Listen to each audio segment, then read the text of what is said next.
Olá, pessoal! Hoje a gente vai explorar umas ideias bem interessantes de um livro chamado Neuroteologia, do Márcio Bringuerrente. A proposta dele é bem ousada, sabe? Tentar construir uma ponte entre dois universos que, para muita gente, não se conversam: a fé cristã e a neurociência. E o livro já começa com uma pergunta que faz a gente pensar, né? Será que a fé, a nossa espiritualidade, pode de alguma forma mudar fisicamente o nosso cérebro? É essa a grande questão que a obra toda tenta investigar. Então, vamos lá. O que seria essa tal de neuroteologia que o livro propõe? Olha, não é uma religião nova, nem nada disso. É mais uma lente, uma forma diferente de olhar para a fé. A ideia central é que aquela passagem bíblica sobre renovar a mente talvez não seja só uma figura de linguagem. E se for algo que de fato acontece lá nos circuitos do nosso cérebro? E é aqui que o argumento principal do autor ganha corpo.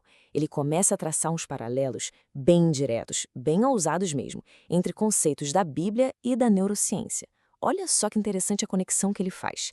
A ideia de ser uma nova criação em Cristo, ele associa isso com a neuroplasticidade, a capacidade do cérebro de se adaptar. Ter a mente de Cristo seria como reconfigurar nossos circuitos neurais. E renovar a mente, bom, seria literalmente criar novos caminhos neurais. A proposta é forte, né? E esse versículo de Coríntios é tipo a base de todo o argumento. Normalmente a gente lê isso e pensa numa transformação puramente espiritual, certo? Mas a provocação do livro é: e se essa nova criação for algo que acontece também no nível neural, algo físico, palpável? Aí que entra a grande ponte científica que o autor utiliza, a neuroplasticidade, que, trocando em miúdos, é a capacidade que o nosso cérebro tem de se reorganizar, de criar novas conexões o tempo todo, com base no que a gente pensa, no que a gente vive. E o livro sugere que esse seria o mecanismo, o como essa transformação espiritual poderia se tornar física. Tá, mas como isso funcionaria na prática? O livro chega a propor um processo de 4 passos. O primeiro seria reconhecer, ou seja, identificar aqueles padrões de pensamento que não batem com os ensinamentos bíblicos. O segundo passo é renovar, trocar ativamente esses pensamentos antigos pelas verdades da palavra. O terceiro é repetir, insistir nisso, meditar naquilo que é novo para fortalecer esses caminhos no cérebro. E, por fim, a manifestação, que é quando essa nova forma de pensar se torna o nosso padrão de fábrica, sabe? Vira automático. Certo, a teoria é bem interessante, mas vamos ver como o livro aplica essa ideia em coisas mais concretas, como em virtudes cristãs. Vamos pegar 2 exemplos que ele usa: a fé e o perdão. Começando pela fé.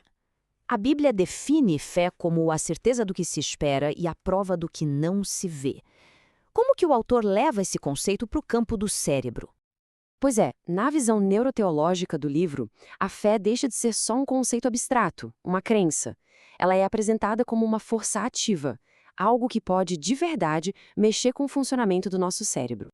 E o livro vai até mais a fundo. Ele sugere, por exemplo, que a fé ativaria partes do cérebro, como o córtex pré-frontal, que tem a ver com visão de futuro, e o sistema límbico, que cuida da motivação. A fé também ajudaria a diminuir a percepção de que as coisas são impossíveis, fortaleceria os circuitos da perseverança, da criatividade e, no fim das contas, reprogramaria o cérebro para processar a realidade de um jeito que torna o impossível em algo possível. Ok, vamos para o segundo exemplo. O perdão. A Bíblia fala muito sobre perdoar, né? É um mandamento bem claro. Mas e a interpretação neuroteológica disso? E, de novo, o livro faz aquela ponte entre o espiritual e o físico. O perdão não é apresentado só como uma obrigação moral. Ele é descrito quase como uma receita médica para a saúde do cérebro, uma prática que faz bem de verdade para os nossos neurônios. De acordo com o autor, o ato de perdoar teria efeitos bem concretos, sabe? Ajudaria a acalmar a amígdala, que é o nosso centro de medo e estresse, diminuiria os níveis de cortisol, o famoso hormônio do estresse, e ainda fortaleceria o córtex pré-frontal, que está ligado à empatia, ao pensamento mais racional. Em resumo, perdoar seria como tirar o cérebro de um estado de alerta constante, de uma hipervigilância causada pela mágoa. Bom, depois de ouvir tudo isso, uma pergunta fica no ar, né? Essa conexão toda entre fé e cérebro, o autor está apresentando isso como um fato científico comprovado ou a ideia é outra? Essa é uma questão super importante e o próprio livro faz questão de esclarecer. E a resposta, pessoal, vem do próprio autor. Numa nota oficial no livro, ele deixa bem claro. Ele diz que essas conexões são, e aqui eu cito, imagens pedagógicas, janelas simbólicas. Ele pede explicitamente para que elas não sejam interpretadas ao pé da letra, como se fossem afirmações clínicas ou científicas. Para não deixar nenhuma dúvida, o autor reforça alguns pontos-chave. Primeiro, a Bíblia é e continua sendo a autoridade final e absoluta. Segundo, a neurociência aqui é usada como uma metáfora, uma ferramenta para a gente entender melhor as verdades espirituais. Terceiro, isso não é para ser uma nova doutrina. E um ponto super importante, o livro é uma ferramenta de apoio, mas de jeito nenhum substitui um cuidado médico ou psicológico profissional. E tudo isso nos leva a uma reflexão final, né?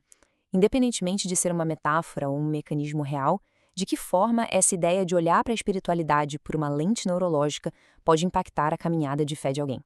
É uma pergunta que fica, que ultrapassa as páginas do livro e nos faz pensar nessa conexão entre o que a gente crê e como a gente se entende por dentro.